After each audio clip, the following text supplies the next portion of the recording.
So if we're all ready to go, hey everyone, welcome to today's webinar. My name is Danny Clough. I am the channel marketing coordinator on the QGIve team. Today I'm joined by Jack Nelson from QGIve's business development team, and of course our speaker, Ryan Thomas, who's going to be sharing insights on what Hollywood screenwriters can teach us about fundraising. Perfect. Did my screen change for everyone? Perfect. A few house notes before we begin today. We are recording this webinar, so all registrants will be receiving an email tomorrow with a link to the session, a link to the slides, as well as a few additional resources on the topic. Please feel free to use the chat to talk with me or Jack and Ryan as we go. And we are going to be monitoring that Q&A section. So if you have any questions that you want to ask Ryan as we go, please add them there and we'll do a Q&A session at the end. If for any reason your Q&A box isn't working quite right, you can put those questions in the chat and I'll make sure to keep note of that for the end so we don't miss anything. Before we get started, for any of you who might be unfamiliar with QGIve, we are an online fundraising platform. We have solutions for all sizes of nonprofits, including year-round fundraising tools, text giving, peer-to-peer fundraising, and auction tools. So if any of those options sound like something that could benefit you or your organization, please feel free to reach out. We'd love to chat with you. And of course, we're also excited to refer all of our nonprofit friends to our amazing partner network. Of course, one of those being Oneicity, who's here with us today. So Oneicity's focus is helping their clients meet all their marketing and fundraising goals through innovative solutions tailored to your specific organization. And of course, their belief that all fundraising is grounded in your relationships. And as I mentioned earlier, joining us today is Ryan Thomas, president at Oneicity. Ryan has taken his years of experience driving effective and efficient solutions in the software industry and translated that into creating and delivering innovation that engages with donors and drives income. I know I've got my pen and paper ready today, so if you're a note taker like I am, now's the time, because I'm going to hand it over to Ryan so he can get started. Awesome. Thank you, Danny. And if you're not already asleep after my bio, try to wake up, get some caffeine. But let's start with a little bit of groundwork, because it's important to kind of answer a question, who am I? That's not in corporate nothing speak, right? So your audio wasn't dropping out. You didn't have a Wi-Fi problem. The name of our agency is Oneicity. It is also a made-up word, and that came out of our founders were in big agency work and had managed nonprofits and run organizations and have been on both sides of the table. And really working at the big agency, it was kind of like the beginning of an infomercial where it's all gray and you're dropping your pasta and nothing just works right. And, it's just, man, there's got to be a better way. And so we believed that there was. And so we created our agency really based around oneness and being partners with our agencies and our clients without being vendors, and really being back to back and working together, and both sides of the table get to win. And so in brainstorming that, everybody's been in a brainstorming session where you're throwing out ideas, and somebody threw out Oneicity and it stuck and nobody had the URL. So that's how something gets started. We're a boutique ad agency based on Bainbridge Island, Washington. It's about a 35-minute ferry ride when everything's cooperating from downtown Seattle. We specialize in fundraising and marketing for nonprofits. And in 2021, we helped clients raise about 35 million. In 2022, that was closer to 38 or 40 million. I only put those numbers in there so that we're not a fly-by-night agency just because you haven't heard of us. We've been around and we know what we're doing. Other than that, I don't really like talking about money. Personally, I lead omni-channel strategy for some of our clients. I lead digital strategy for all of our clients. And then organizationally, I lead some of our creative direction and some of our corporate culture. So laying some groundwork, if you're doing good branding, people are bonding with your company or product. And we see that a lot in for-profit marketing campaigns and how those guys operate. And fundraising is the same way, in that if you're doing good fundraising, that's a product of people bonding with your organization. But we're human, and so we don't bond with an organization, we don't bond with a building, we don't bond with a logo, we bond with people. And that's why you see corporates, they use spokespeople. I'm not bonding with Verizon, but I am connecting with Cecily Strong, who's trying to sell me a cell phone for the next 8 years or whatever it is. And I'm going to watch a movie or a show all the way to the end. I'm going to get through all 12 episodes or the entire 2.5 hours, because I've got to see how he gets himself out of this sticky situation that he got himself in on his own work. I got to see how she's going to solve the mystery and how she's going to tell us how the butler got killed and who did it. And I really got to see, are they going to get together? Will they, won't they? I have to see how all of this is going to turn out. But I rewatch it a second time, a third time, a fourth time, because of interesting characters, because of the people.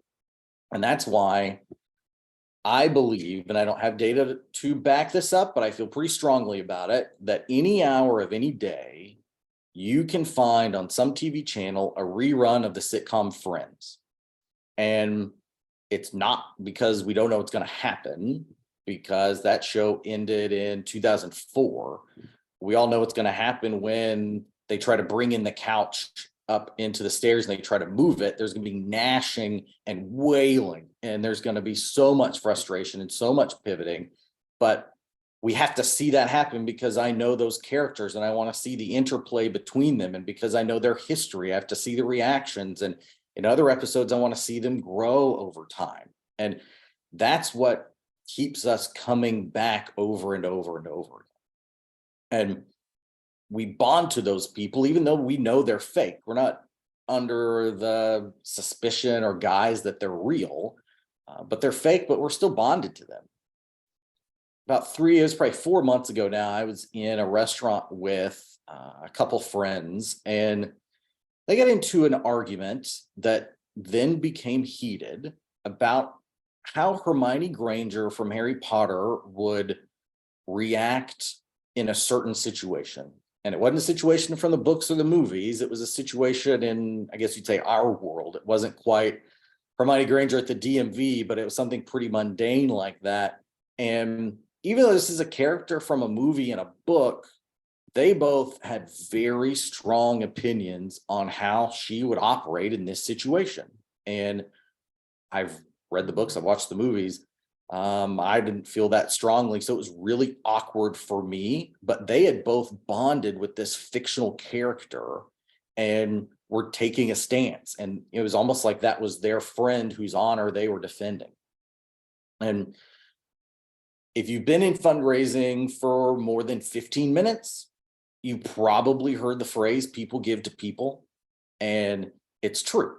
I mean, that's why we put faces on the top of your website. It's on your donation banner. It's on your email banner. If you're in print, that's why we put it on the envelope, on the response device of the letter. Because as a donor, I'm bonding with the person who's getting the help that my gift or a donation is going to provide. I don't bond as much with the building where the help is going to happen, or the collateral, the materials that make it happen. And so seeing that face creates a connection, creates a bond. And it's also true that people give to people on the organizational side. If I'm buying a Tesla, I'm sort of saying I'm riding with Elon Musk. I'm backing that guy. And in my early college days, when I could scrape together enough pennies to buy an Apple product, I wasn't doing it because it was cool, because back then it wasn't cool yet. The iPhone wasn't out. It was kind of weird. I was doing it because I really believed in Steve Jobs and the magical dust that he was sprinkling on his products out in Cupertino, and they were better. And the way he had even things on the inside of the computer and the circuitry looked nice. I believed in that. And so I was backing him and supporting him just by buying that product. And so I was bonded to them. And because of my bond with him, I was buying Apple products. And donors will give more and more often when they have a connection to your CEO, to your leader, your executive director, because they have that connection. And then by that connection, they're connected to the organization. And that relationship is really important. And think about it in your own life. I'm more likely to help out my brother-in-law than I am maybe my third cousin twice removed, because one of them I actually know, the other one I've sort of heard of, and I don't really have an interest in helping him out financially. So I hope you're asking yourself, so how does this help me raise money? And if you're not, you may want to go ahead and hop out of the webinar, because if you're not constantly thinking about that, this may not be the place for you. I think we'd all agree that if I could magically clone your CEO and I could put her or him in the living room of every donor you had, I think we'd all agree that giving would go up, gift count would go up, average gift would go up, retention rate would be like almost 100%. It can't be 100% because people are going to die either way, but it'd be really high. Now, I can't do that. Medical science hasn't gotten us to that point, but if I could, it would work really well.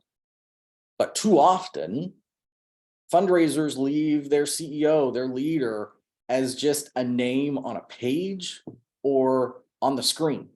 And we have to bring the leader out of the screen, off the page, to be in the living room with the donor, be with her in the kitchen as she's reading your letter over the trash can, just debating whether to throw it away or not.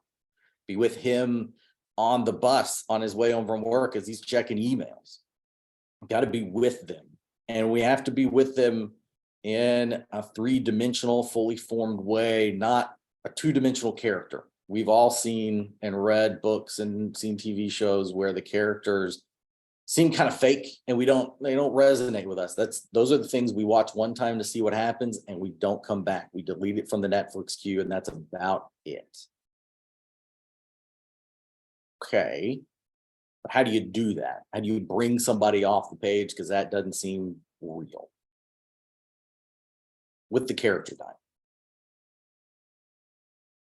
The character diamond is a technique that a man, David Freeman, created in Hollywood and used in TV shows and movies. And this is just an incomplete list that's a couple years old. I include it to show that it wasn't just on one movie or one TV show, or it only works for drama, it only works for love stories. It works in pretty much any situation where you have people, where you have characters.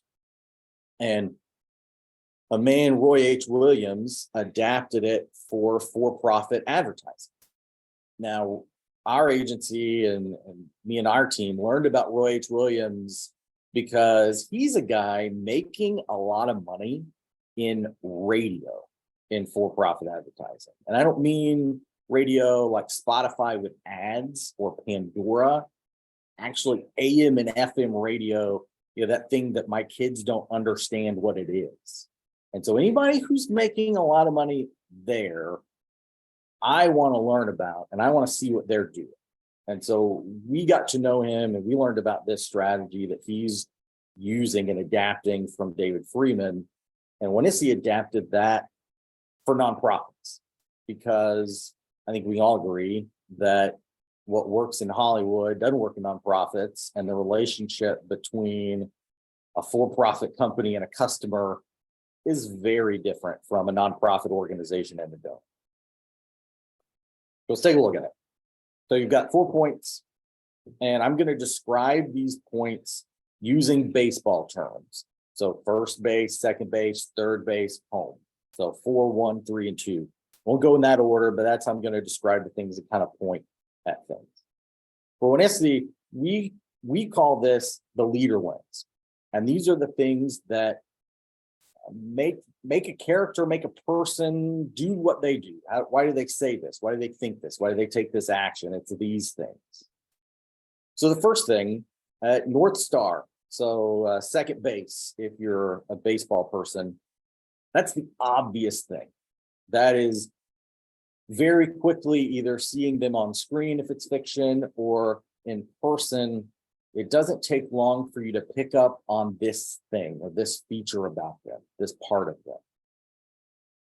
Now, below that, at home base, the counterstar, the surprise, that's something that when you learn the North Star and then you learn the counterstar, when that's revealed, as the relationship takes another step, it just kind of makes you cock your head and go, didn't expect that. Then the vulnerability at third base, that's the weakness or the flaw.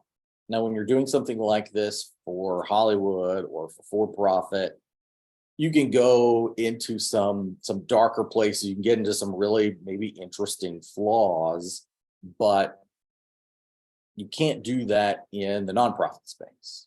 And so it's important to make this a resume flaw and something that a leader is going to be very comfortable with the world knowing about them, but it still has to be a flaw. Because if it's not a real flaw of some sort, they don't seem fully formed. When we watch a show where the character always makes the right decision, five guys attack them in an alley and they beat them up easily without any weapons in their hand. When they're running through corridors they've never been to, they always choose the right one. They never get lost. When there's no flaws, the decision is always right. That's boring. And so it is really important to pay attention to that flaw and have something that works there. And then finally, first base, the core identity. I was born out in West Texas and I grew up out there, and there we say that's the hill they're going to die on.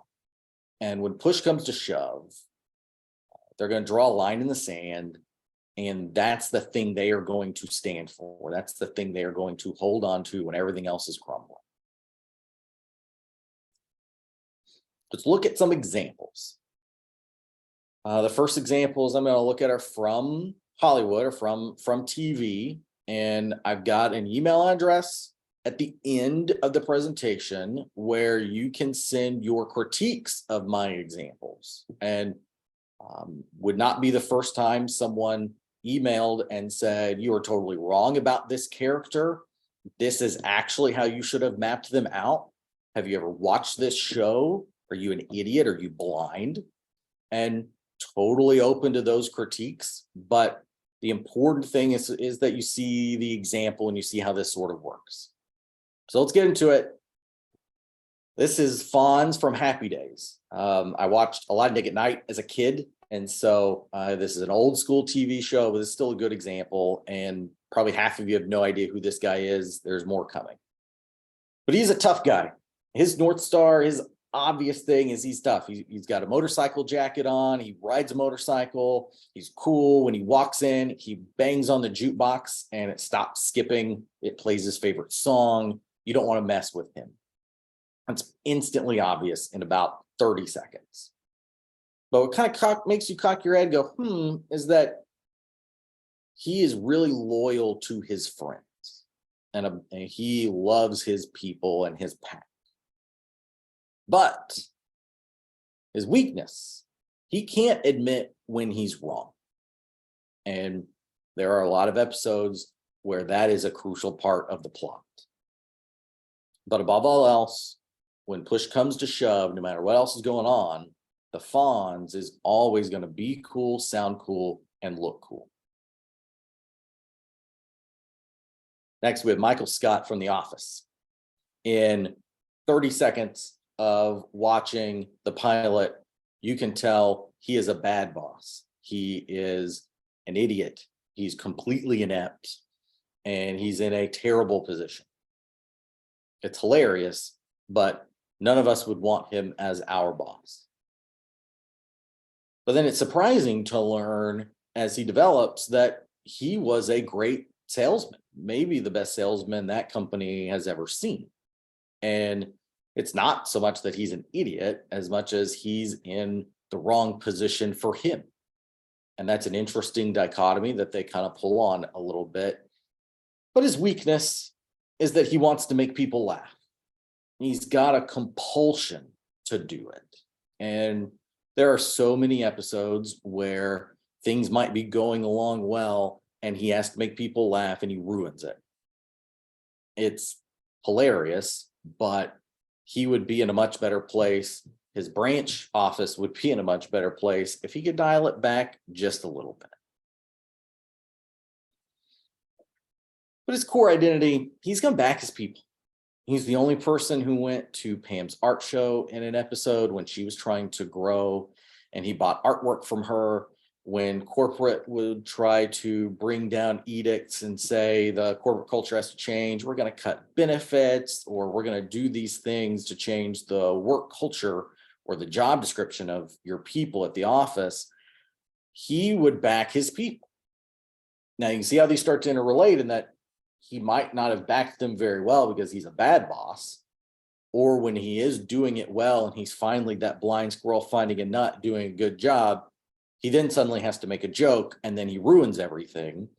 But he's trying to back his people. He's just not great at doing.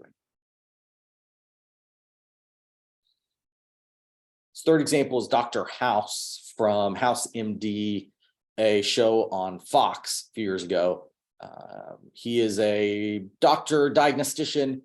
He is the person who, when someone you love or you yourself is really sick and dying and no one else can figure out what's wrong with you, you go to him and he works to solve that. He's a brilliant doctor. But I don't usually expect that the doctor who's giving me medical advice is on opiates at the time, and he's a drug addict. And that is surprising and is definitely going to cause a conflict there between his North Star at second base and his counter star at home plate, being a drug addict in the medical profession. But that's not his weakness or his flaw. His weakness is that he has terrible people skills. He observes no social norms. He doesn't care about your feelings at all. And if he thinks something, he is going to say it, and he doesn't care about anything else. Because at the end of the day, he's going to save the patient.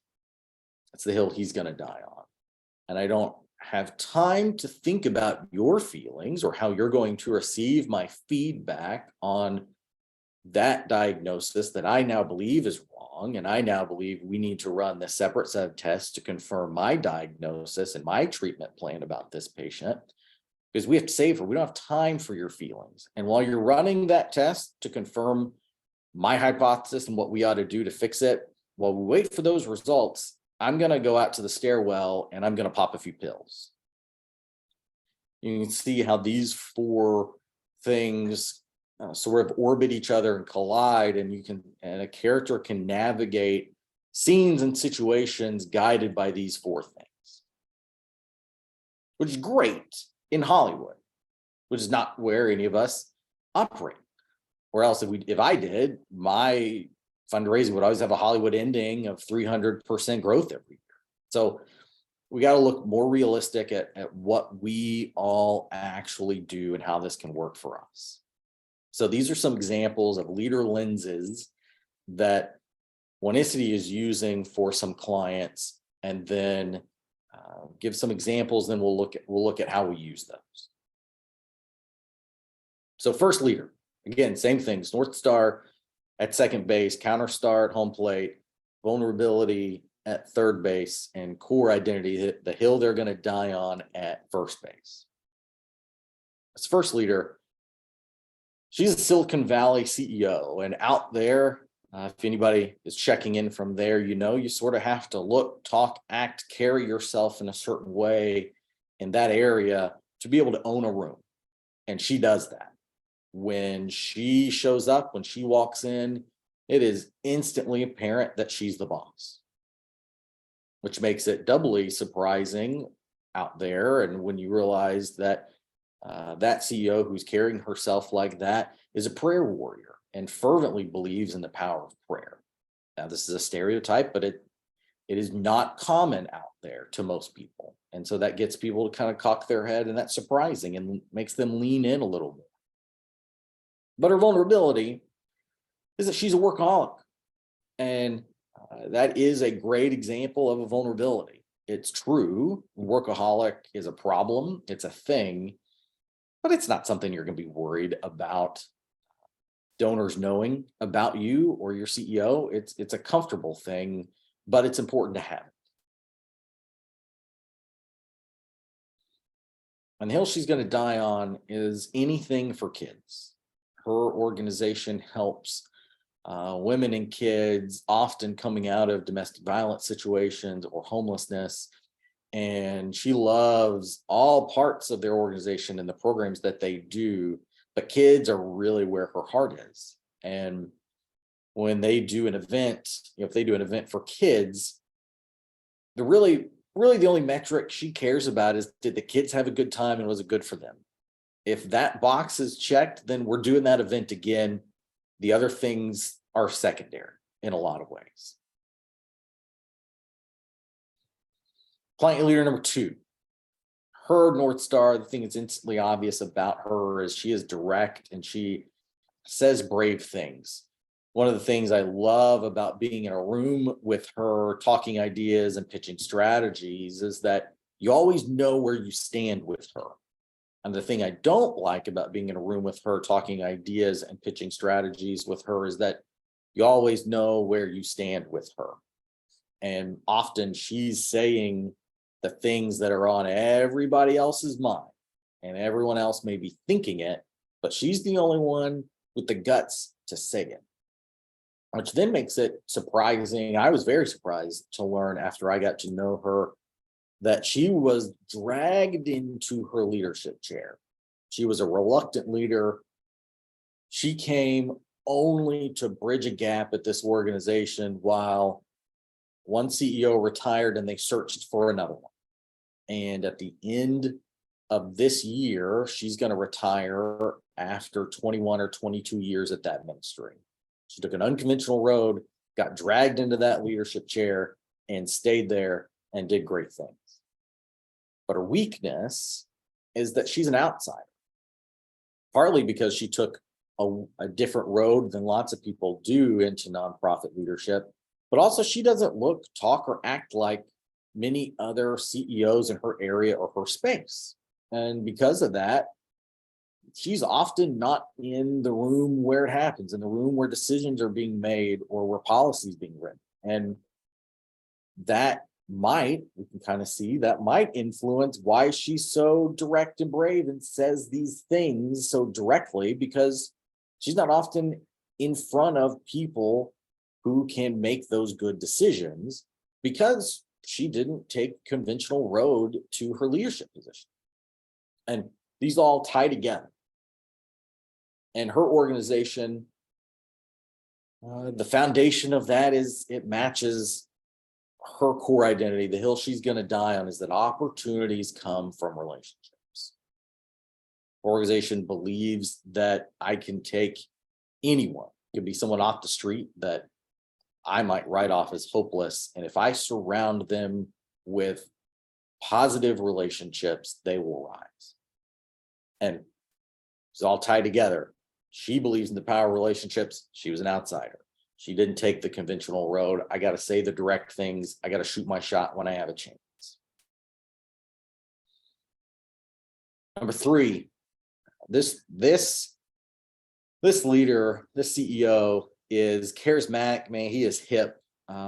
He looks like he walked in out of a magazine shoot, and he just got done working with GQ and then is coming into a meeting with me. And he just looks really cool. And if there was someone I was going to ask for fashion advice, it'd be him.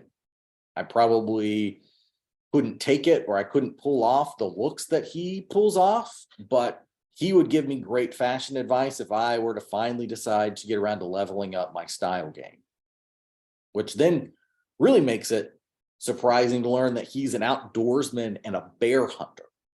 Now he hunts everything, but bear hunter just sounds so much cooler than just hunter or any other type of hunter. So I went bear hunter. I've been in lots of meetings with him where we're talking about, planning the fall campaign, snacking on jerky and sausage from a bear that he's killed recently. And I'm looking at him and his hair is perfect and his clothes look awesome, but he's talking about how he took down a bear at at 100 yards. It's just such a weird juxtaposition. But his vulnerability is he's got to be everything to everyone. And a common refrain in their organization is, where is so and so? Where's this guy? Because he is so passionate about what his ministry does in the community that he is constantly taking meetings, whether it's with local businesses or community partnerships, state, local, county representatives. He's constantly out building those relationships, seeing how his organization can fit in to solve larger problems, how those organizations can partner together. And back at his organization, people are like, where is he? Well, I don't know. I'm not, because you look at his calendar and you're not sure which of the 3 meetings he's triple booked every hour did he actually decide to go to? Or is he going to get really crazy and try to go to all 3 and swing by all of those in that same hour? He's so passionate about doing all that stuff that things at home, so to speak, his organization, that need his approval to move forward, or people who need to be mentored, don't get that attention, don't get what they need to be able to do that. And that, again, it's a flaw that is true and is real, but isn't one that anybody is scared to know about him. And really, if you get to know him for too long, it's really easy to see anyway. But his core identity, the hill he's going to die on, is that Jesus is the only way to change. And everything he does, when he's in nature, when he's killing bears, he believes he's communing with Jesus. And when he's out building relationships and triple booked meetings, he's doing that. When he's getting complimented on his hair and his style of clothing, he's trying to find ways to turn to Jesus. Everything here all interrelates. But you can't send a diamond with some character traits on it in the mail or in an email and get donors to give you money. So now let's look at how do you use these things? First one. So first, I'm going to read these examples. Don't get caught up on how things are worded or how things are phrased. And our CEO, she would hate how that's worded. She would never say that, because this is stuff that's written specifically for them. Just look at how this gets kind of baked into the DNA of an email or a letter. So I'll read them. I won't quite do a dramatic reading, but I'll read through and not make everybody sit in silence and read. First example. Last month, I was leaving my office, and after a long day of meetings, I'll be honest, I wasn't in a great mood. The kids' common room is on my way to the parking lot, and I love popping in to see what they're up to. That night, I came in just as the nightly bedtime story started, and it changed my day. It delayed me getting home, but the time I spent reading books, laughing, and sharing milk and cookies was the highlight of my month. Kids here at organization end their nights like this because it helps them know they're in a safe place, builds healthy relationships, creates memories, and it's fun. And you can provide more of those healthy healing nights for $35. And then we unpack more of the offer. This was a newsletter cover story, so we tell a story of someone who's been helped, and we walk through all the good fundraising things that you put in a newsletter. Notice I didn't say I'm a workaholic and I love children. You can't just say it. You have to show it and let people pick up on it. It's like peeling an onion. It takes a little bit of time for all this to sink in. But if it wasn't related to the topic, it doesn't work. So even if we had done this subtly, but we were talking about something that didn't relate to their children's program or to what they did, then it's just a weird story we're telling about this woman, and no one's really sure why it's there. And then it's pretty obvious that it's a marketing ploy, and that's not great. You don't want your donor thinking about marketing. Second example. $2.25 won't buy much of anything these days, as I became acutely aware of when I saw how much it cost to fill up my truck coming back from the lease over the weekend. But here at organization, $2.25 can help someone get off the street by providing a meal that leads to a life built on the foundation of Jesus, free from addiction. And then again, we unpack. This one had a couple stories in it, and we walk through the fundraising offer. Again, we don't talk about, hey, I'm a hunter. We mentioned the lease, which out in their area, most people just know what that means. But that's sort of an if you know, not trying to, you got to avoid being that, hey, fellow kids meme and coming off disingenuous. You also can't make a donor think only about this thing you're revealing and not about the work. This is seasoning on the steak. This isn't the steak. This isn't the meal itself. This helps make it taste better and perform better. But the actual work and the actual topic of what you're talking to donors about is the primary foundation of your appeal. So I hope you're then asking yourself, well, how do I make my own? Okay, those are great, but I can't copy those. So how do I make my own? First, I want to tell you that it is difficult. And I'm not trying, I just want you to know that up front. I'm not sandbagging.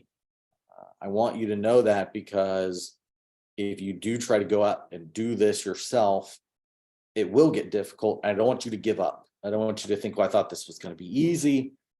This is taking me more than 15 minutes. I'm just going to give it up and toss it in the trash. Work through it. Talk about some ways to do that in a second, but keep going.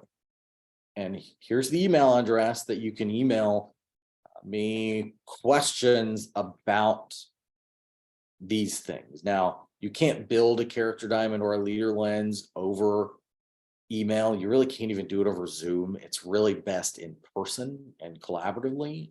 But any questions I can answer, any tips maybe I can offer that you don't think of in this webinar, I'd love to engage any way that I can.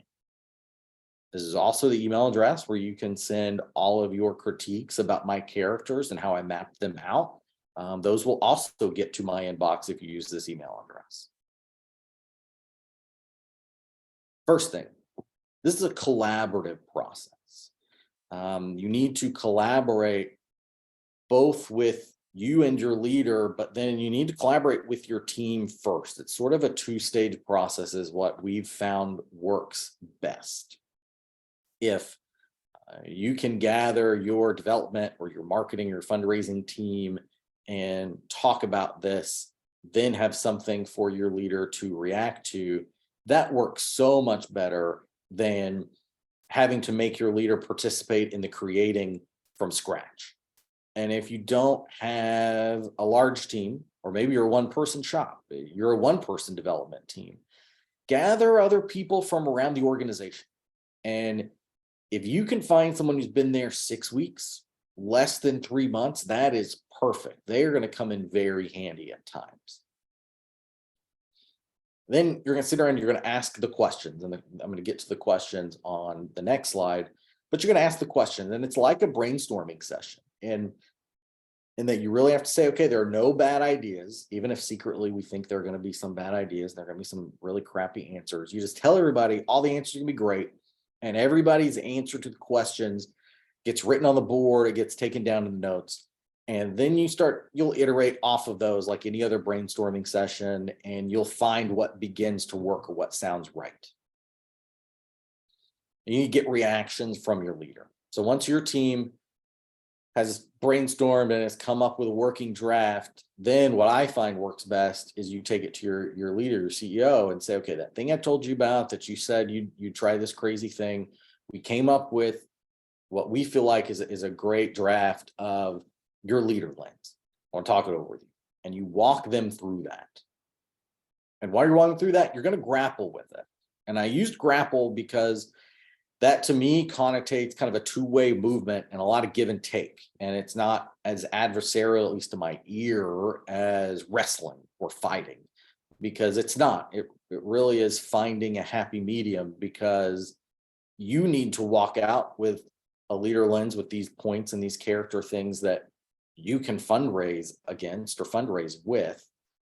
They need to walk out with this, with these character traits and these things that are going to get revealed to the donors that they can live with, because they're the ones who are going to get stopped in the soup aisle at the grocery store and have people want to talk to them about that thing they read about in the latest letter about them and they want to connect with because that resonated with them. And that happens more often than you think. And it just needs to work for them or else they're going to hate it. And one of the things I find when grappling about it, one of the easiest things to give away when you're going back and forth with this on your leader is the weakness or the vulnerability point. When you can give that away, and if they say, well, I don't really think that's my vulnerability, I really disagree on that, then pretty much whatever they say as what they think their vulnerability is, you can work with that. And then what that allows you to do is then stand your ground on the other three. And because you gave them that one, you let them win, they're more likely to let you win on the other three, and you walk out with what you need. So let's ask the questions. You ask your team, you've gathered your people.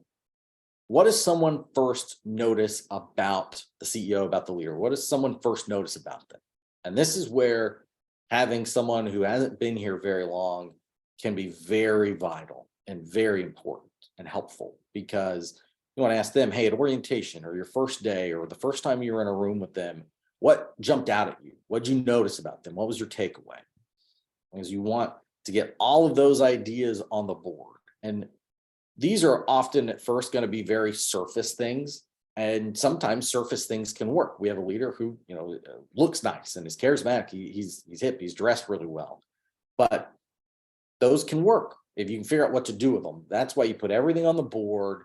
And then of all the options, you start thinking, well, how would we use that? What do we do with that? And eventually you'll find one that works. Keep putting them down. Then you have somebody who's been around that leader, been in the organization a little longer. Tell them, hey, surprise the newbie with a fact about our CEO. And that's when they're like, would it surprise you to know that this, blah, blah, blah, to shock the new person based on what they thought they knew about the CEO. Well, that kind of got turned on its head. That can be where you can find that interplay between the North Star and the counter star. And again, it doesn't need to be terribly surprising or shocking. You're not trying to get someone to tune in for the next episode of a show on Netflix. It just needs to be something that makes you want to lean in, makes you cock your head and go, didn't know that about them. Wouldn't have guessed that. Then what's their resume weakness? What are things you don't like about them? What are things that bug us about them? And this can be a place where you got to be careful. It can become a gripe fest. It can become a kind of a big session about all things we hate about our CEO. And you don't want that. But at the same time, you want just south of that, because for one of the client leaders, the one who's triple booked all the time, that came out of someone saying, I don't know the last time I had a meeting with him scheduled that he actually showed up to. And we started to unpack that and ask why. And it's not because he didn't want to meet with that person or do the work they were supposed to do.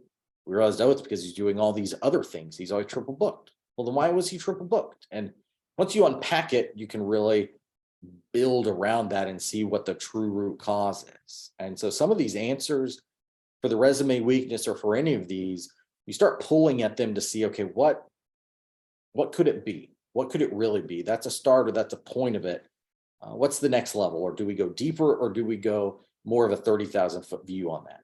And eventually you'll play around with it and you'll be able to get a feel for what can work. And then ask, what hill will they die on? What is their core identity? What's their thing? Some of the things we ask are, think about having a conversation with your CEO or executive director, whoever it is, and think about saying, hey, we have to cut this program. We have to cut this service. We have to cut this. Which one do you not want to have that conversation? Which one do you know they are really not going to be happy about getting the bad news about? That can begin to be the genesis of their core identity. Often we find that that's a fun one to just come in with something on that point on the leader lens, and then in talking with the leader, ask the leader, okay, what do you think about that? I don't know about that as the hill I'm going to die on. Great. Well, let me ask you a couple questions. What Why'd you take this job? What made you choose this organization over the other job opportunities that you had? Sometimes it's, well, they're the only ones who are willing to pay what I needed, or, would overlook all my criminal background or whatever it is. They're the only ones who would take me. Okay. Why have you stayed? Theoretically, presumably, you could have gotten another job. You could have gone somewhere. Why are you still here? And the answers to those questions, one of those questions or both, will begin to give you a look into what that hill that they're going to die on, the core of why they do what they do, because this work is hard. We all show up for a reason. That gives you an idea of what that can be. And then you just start iterating and trying to find the best ones that feel right. Like I said, it's difficult. It's super hard. That was a lot. It's a lot. That's a lot of talking. That's a lot of things. So too long, didn't read. You dozed off. You're waking up. People give to people is true. That's why it's a fundraising best practice since the Stone Ages, but it also applies to organizations, not just the people that are being helped. You want to make the donor feel like the leader is in the room with them instead of on the screen or just on a piece of paper, because we don't bond with pieces of paper. We don't bond with names on a screen or a letter. We bond with people. And the process isn't easy. But if you put in the work over the course of a year, year and a half, because this thing is like peeling an onion, it's like Novocaine. If you just give it time, it'll work. Your fundraising will show the difference, and you'll be able to see it in all your KPIs, and it will be worth it.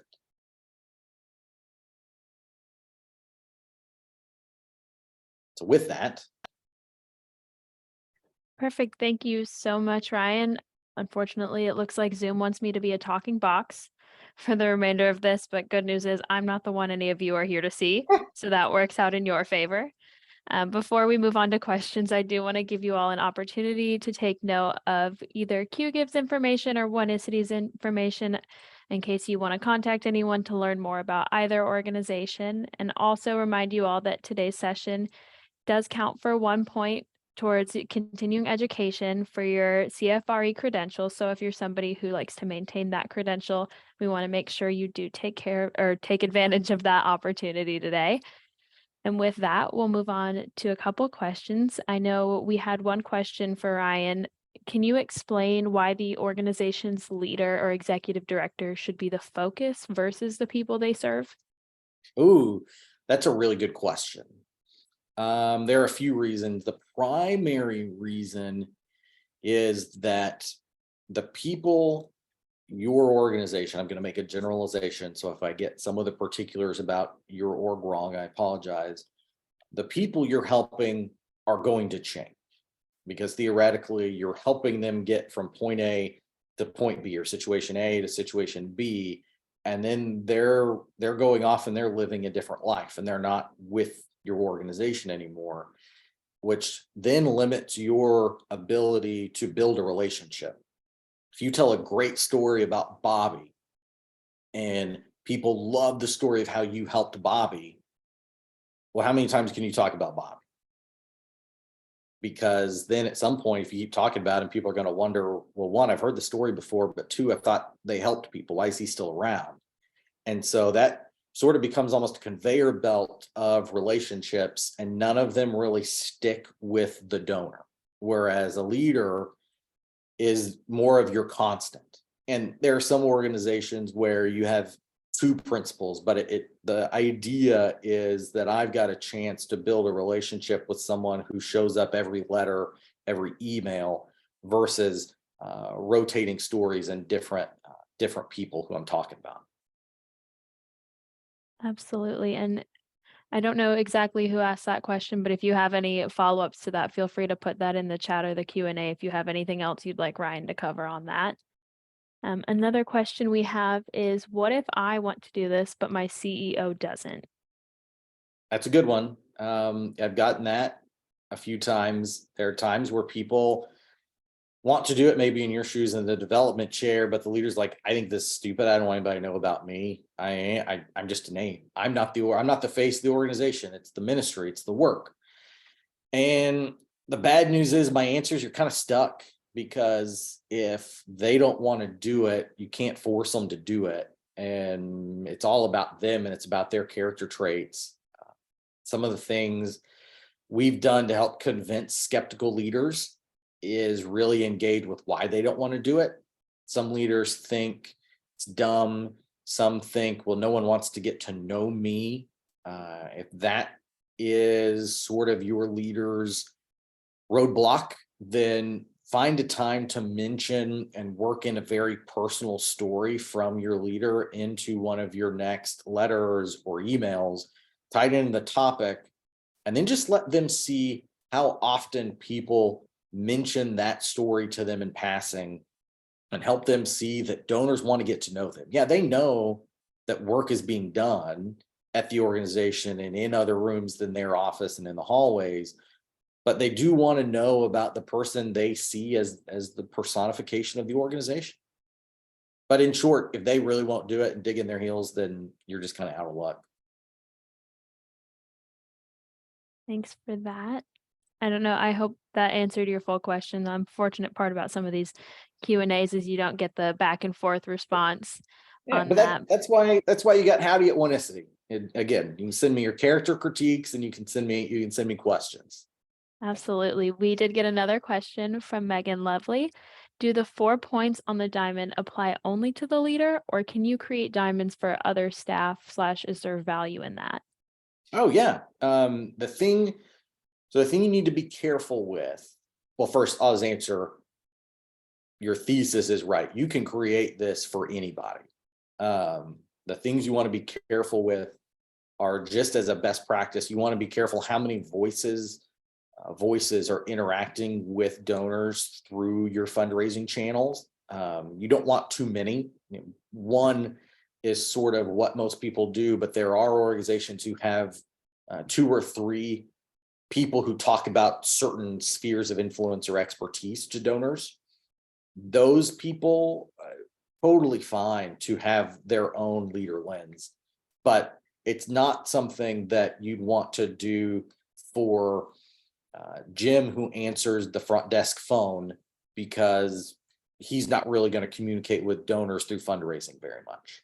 But completely, if you have multiple voices that you're fundraising with, or that are fundraising on your organization's behalf, then you should totally have everybody have a lens, because then the downside to not doing that would be, say 2 of them do. There's all sorts of relationship building, connecting happening. Then the third person isn't. Their impacts and things they're tied to aren't going to do as well. I think this question is a good follow-up to that one, but how many parts of the lens do you do in each impact to your donors? Oh, that's a good one. It depends. I rarely allow us to do more than 2, because most of the time when 3 of those are involved, the email or the letter becomes much more about the leader than just a lens or a seasoning into the topic and what you're really fundraising for. And so 2 can work. 1 is great, but also 0 is fine. There are going to be times when nothing fits. And that's okay, because what you absolutely can't do is force this, because then donors will see it again as marketing. And it's not marketing, it's a relationship building technique. And if you force it, it isn't going to work. And that's key. And so 0, 1, or 2 is kind of my gold standard. I don't even, it doesn't matter how often you do one or the other. You can do 3 in a row on the North Star. You can do 3 in a row on the vulnerability. You can hop around. As long as over the course of a year, you want to try to hit all 4 over 12 to 15 months. Other than that, it really is just what works and ties in well, because it's sort of like dieting or fitness. And there's no one diet that's going to be the killer. It's really just eat better, and it's really just exercise some. If you do that over time, everything's going to work out. Awesome. Have you seen more success with one area than others, or have you really found the most success using the combination of all of those over time? The two that, now this is anecdotal, because another thing I don't suggest people do is run analytics with, okay, how many times are we doing this one? How did that impact perform? But anecdotally, what gets people stopping leaders in public places to talk is the vulnerability or the core, the hill they're going to die on. And it's kind of that X axis that seems to get people's attention. And it's counterintuitive to me, because to me, I would think the surprising thing, the thing that maybe some people didn't know, that area of things unwrapping would get more people's attention. Uh, at least anecdotally, that doesn't seem to be the case. It still is a good thing to do, but apparently that's not the one that gets all the eyeballs and gets people talking. That's interesting. That's not what I would expect either. Well, So it's cool to see that that's kind of how people's minds are working and responding to this technique. yeah, yeah, it really is. That's why I really try not to guess or assume how things are going to work, because I'd be wrong a lot. That's why you test. Absolutely. We are winding down on our hour together, so I just want to make sure if there's any last minute questions that anybody wants to drop in the chat or the Q&A that you have a moment to do that. But I just want to say thank you again, Ryan, for presenting for us today. I know this has been super insightful for me as somebody who is constantly working on improving their storytelling skills. I know exposing vulnerability, I think for anybody is not the way that anybody wants to go. We always want to push that idealized version of ourselves out there. So this is definitely a Exactly very right. eye-opening presentation. So great. Well, thank you for having me again. Any questions, any way I can engage, I would do my best and be honored to take a stab at helping.